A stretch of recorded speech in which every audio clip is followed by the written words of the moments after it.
परम पूज्य श्री महाराज जी के YouTube चैनल को सब्सक्राइब करें तथा पूज्य महाराज श्री जी की कथाओं को सर्वप्रथम देखने के लिए बेल आइकन दबाना ना भूलें।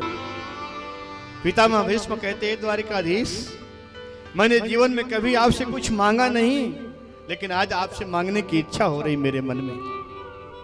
भगवान कहते हैं, क्या चाहिए पितामह, बोलिए। पितामह कहते हैं, भगवान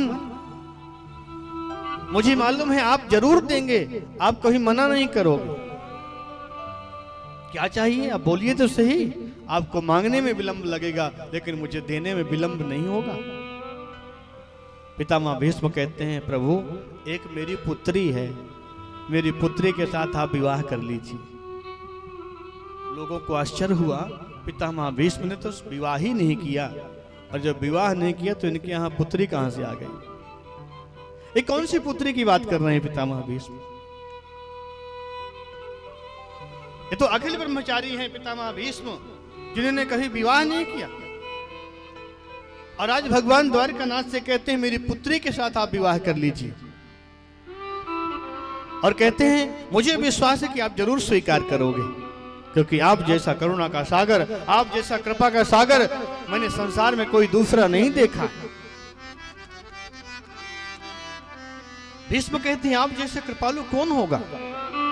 अपनी बात नीची हो जाए उसकी कोई परवाह नहीं, लेकिन मेरे भक्त की बात ऊंची होनी चाहिए। आप जैसा करुणा का सागर कौन होगा गोविंद, आप जरूर स्वीकार करोगे।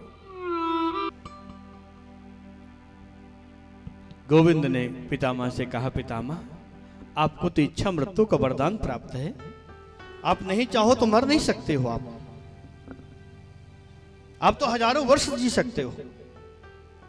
भीष्म ने कहा, गोविंद अब जीने की इच्छा नहीं है, बस मेरी पुत्री के साथ विवाह कर लीजिए। ये कौन सी पुत्री?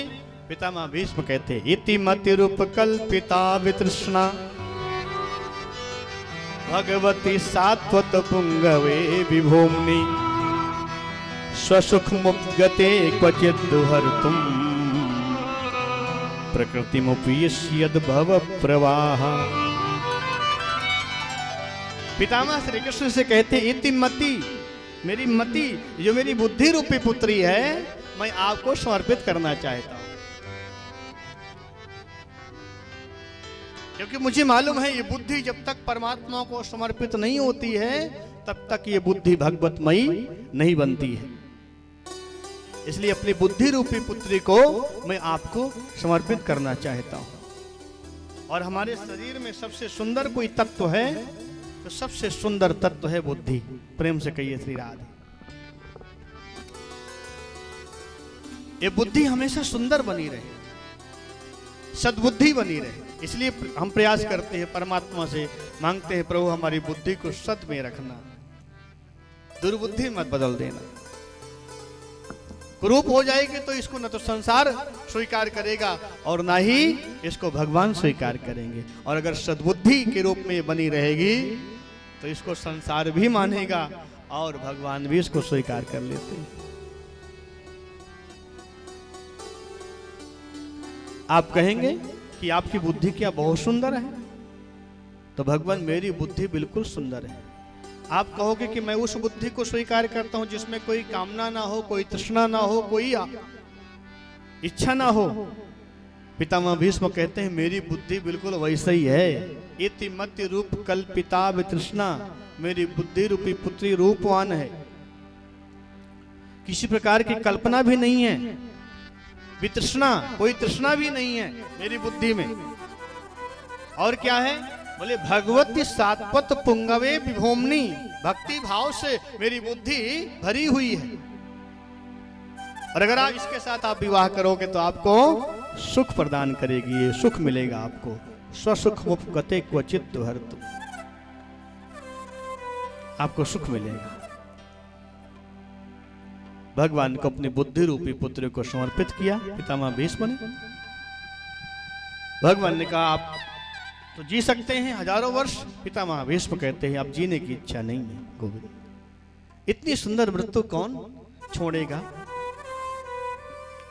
देहांत काले तुम सामने हो, मुरली बजाते मन को लुभाते, यही गीत गाते मैं तननाथ त्यागूं, गोविंद दामोदर माधवेति। लोग बड़ी बड़ी प्रयास करते हैं,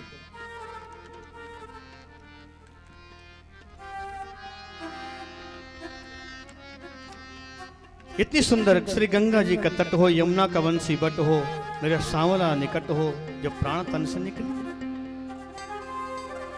हम लोग जन्म जन्म तक माला जपते हैं, माला फेरते हैं कि अंतिम समय हमारे मुख से गोविंद का नाम निकल आवे। प्रयास करते हैं, और जिसकी आंखों के सामने अंतिम समय मुरली मनोहर श्याम सुंदर बांके बिहारी श्री मुरली बजाते हुए सामने खड़े हों, ऐसी मृत्यु को कौन टाल सकता है।